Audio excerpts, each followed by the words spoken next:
गया crane memorial school का अंदर का फील्ड में यह दृश्य दिखाया गया है जो गौशाला का दृश्य है जहां यीशु मसीह पैदा हुए थे। क्रेन मेमोरियल स्कूल के फादर थॉमस ने बताया कि आज यीशु मसीह का जन्मदिन है और यीशु मसीह का बेटा सभी को बराबर मानना चाहिए। गरीब अमीर का भेदभाव नहीं होता है, गरीब से गरीब लोगों को बराबर मानना चाहिए, ऐसा यीशु मसीह का संदेश है। ओमिक्रॉन वायरस को देखते हुए सभी को दूरी और सज्जन रहना चाहिए, ऐसा फादर थॉमस ने उपस्थित लोगों को बताया।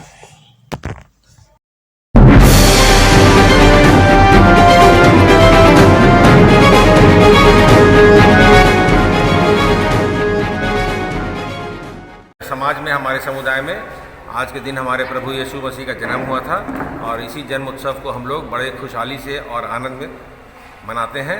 और आज जो आराधना हमारे यहाँ जो होगी वो बेसिकली विश्व शांति के लिए और कोरोना से मुक्ति के लिए हम लोग आज प्रार्थना करेंगे। सर ये है कि ऐसा है कि कोरोना का प्रोटोकॉल को फॉलो करते हुए हम लोग 12 बजे तक ही गिरजे को खोल के रखेंगे, उसके बाद ये गिरजा बंद हो जाएगा क्योंकि कोरोना का प्रोटोकॉल हम लोग को फॉलो करना है और भीड़ को हम लोग को इकट्ठा यहाँ नहीं करना है। हम लोग अपनी आराधना करेंगे और आराधना के बाद हम लोग चर्च को बंद कर देंगे। ये हमारे साथ रमोला सिंह हैं, ये चर्च की खजांची हैं। ये भी अगर 2 शब्द बोलेंगे आपके लिए। वो हमारे बीच में विराज सिरिल मैसी हैं, ये चर्च के हमारे सदस्य हैं, एल्डर हैं।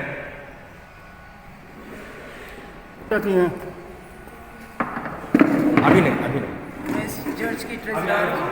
मुझे कहना ये है कि आज के दिन यीशु मसीह पैदा हुए थे, उसी पर्व को हम लोग मना रहे हैं और हम लोग कोरोना का हर चीज़ देखते हुए इस चर्च को आज शुरू करेंगे और जितने भी सदस्य यहाँ होंगे उन सबों को हम लोग बधाई देते हैं। सर आप सर मैंने तो पहले भी स्टेटमेंट दिया है, बात होगी। बस यही मैं चाहता हूँ कि विश्व शांति के लिए प्रार्थना आज खास किया जाए। Thank you. Hotel grand palace, station road, Gurudwara Mod Gaya, जहां हर खुशी में शामिल हो सकते हैं। अत्याधुनिक सुविधाओं से लैस लग्जरी रूम 2 से 250 लोगों के हर खुशियों के पल में एंजॉयमेंट करने के लिए, जैसे बैंकेट हॉल, शादी विवाह, इंगेजमेंट, बर्थडे पार्टी के लिए लिफ्ट फैसिलिटी के साथ हर सुविधा उपलब्ध है। रेस्टोरेंट, कार पार्किंग सुविधा, हमारे यहाँ स्वादिष्ट खाने के साथ पार्टी फंक्शन के लिए बुक कराएं, वह भी उचित मूल्य पर। तो आइए hotel grand palace, station road, Gurudwara Mod Gaya में आइए अपने खुशियों के पल को यादगार बनाइए। Hotel grand palace. लेकिन ये ब्राह्मणों के लिए या जिनका आरक्षण से लाभ नहीं मिल रहा है, उनके लिए कोई विकल्प तो हमको देना चाहिए ना। आप 95% नंबर ला करके और आप उच्च शिक्षा से वंचित हो रहे हैं। आप 100% उनको आरक्षण दीजिए ना, इसमें कहाँ विरोध। सर केंद्र सरकार लेकिन हमारे लिए भी तो कुछ करना होगा जो ना। जनरल कैटेगरी में आते हैं उनके लिए EWS करके कोई कैटेगरी निकाली थी, ताकि जिनके पास इकोनॉमिक प्रॉब्लम है, ब्राह्मणों के पास जनरल कैटेगरी से जो आते हैं, उनको शिक्षा में और भी अन्य जॉब वगैरह में भी फायदा हो।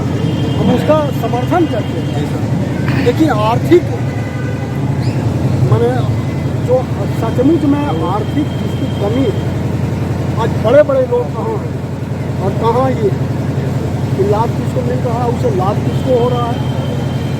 समाज को आप समझते हैं, आप लोग तो बुद्धिजीवी वर्ग हैं, यदि समाज को समझते हैं कि इसे लाभ है, इस प्रणाली का दोष है कि लाभ देने वाले का दोष नहीं है।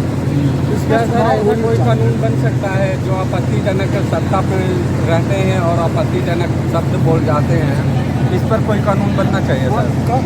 कड़ी से कड़ी कानून बनने चाहिए और इसमें संशोधन होना चाहिए, जैसे ऐसी बात नहीं है। परिचय दीजिए। उचित नहीं है। परिचय दीजिए। हम डॉक्टर विवेकानंद मिश्र, भारतीय राष्ट्रीय ब्राह्मण महासभा के राष्ट्रीय अध्यक्ष और विभिन्न सामाजिक संगठनों से जुड़े हैं। मानवाधिकार संरक्षण प्रतिष्ठान के भी राष्ट्रीय महासचिव हैं वर्तमान में, और अभी आपके समक्ष हैं कि आए हुए हैं सर्व ब्राह्मण महासभा के सम्मेलन।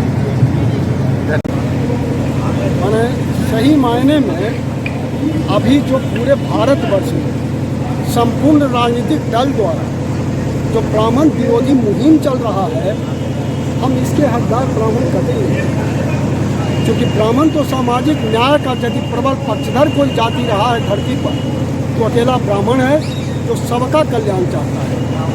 फिर भी जाने अनजाने लोग अपनी प्रतिष्ठा के लिए समझकर, नासमझी समझकर जो नुकसान पहुंचा रहे हैं, वो भारत के लिए, राष्ट्र के लिए अच्छी बात नहीं है। मांझी जी का भी बयान आया था सर अभद्र ब्राह्मण को लेकर के, इसको लेकर के क्या सर वह कहे तो अच्छी बात नहीं है, ऐसा नहीं बोलना चाहिए। उनको माफ़ी मांगनी चाहिए इस बात के लिए, और माफ़ी से भी केवल काम नहीं चलेगा, भविष्य में अपने को सुधार लाए। सर उन्होंने माफ़ी भी मांगी थी। संवैधानिक पद पर रहने के बावजूद भी शपथ लेते हैं संविधान का। संविधान में ऐसा शब्द भी है, हम यदि हरिजन शब्द कह दें तो हम पर नॉन वेलेबल ऑफेंस हो जाए, और आप खुलेआम ऐसे गाली दीजिए, कसूर क्या है? सर उन्होंने माफ़ी भी मांगी थी, लेकिन फिर दूसरी बयान में ब्राह्मणों को बांट दिया, इसको लेकर के नहीं, ब्राह्मणों को नहीं, ब्राह्मण तो बटिए नहीं सकता है। ब्राह्मण तो सदैव एक रहा है। भारत को खंड खंड में विभक्त भारत एक करने में जो ब्राह्मणों की भूमिका रही है धरती पर, वो शायद किसी और का रहा है। उनसे नहीं बच सकता, ब्राह्मण तो बच ही नहीं सकता है। वो अपने को देखें, अपने हैं कहाँ। आज वो राजनीतिक दल का सहारा ना लें तो अपना सीट भी जीतना मुश्किल हो जाए। आज जो बैठक है इसका क्या संदेश देना चाहेंगे पूरे भारत में? तो संदेश तो हमारी संस्कृति का, हमारी धर्म का, ये भारत माता की रक्षा हो, हम सबल हो, हम सब जो दोनों महापुरुषों का जो प्रेरणा था हम उसको ग्रहण करें, और उन्हीं के मार्ग से, चाहे आतंकवाद हो, जातिवाद हो या अराजकतावाद हो, सब कुछ समाप्त यदि हो सकता है तो केवल अकेला उनके इन लोगों के बताए मार्ग पर चलने से। सर विश्व में जब समाज का विस्तार हुआ था तो 4 वर्गों में बांटा गया था, ब्राह्मण, वैश्य, शूद्र, क्षत्रिय। सर आज के 21वीं सदी में सब लोग अपना पढ़ाई करके कुछ और काम कर रहे हैं, कुछ और कास्ट के लोग कुछ और काम कर रहे हैं।